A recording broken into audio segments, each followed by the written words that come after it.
LB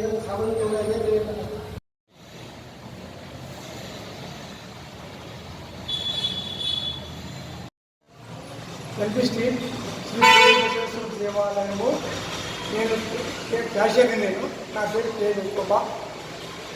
2 గంటల నుంచి 2 గంటల మధ్యలో మన గుడి యొక్క ముఖద్వార తాళాన్ని విరగొట్టి గర్భగుడిలో దిగి ఉండి పగలగొట్టి గుండెల డబ్బులు తీసుకొని పోయినాను. మేము పై అధికారులకు వినియోగించుకున్నాము. దయచేసి విచారించి వేరే గుళ్ళకి ఇలాంటి జరగకుండా వచ్చేసారి రక్షణ కల్పించాలని, మా డబ్బులు రికవరీ చేయాలని వినియోగించుకుంటున్నాము.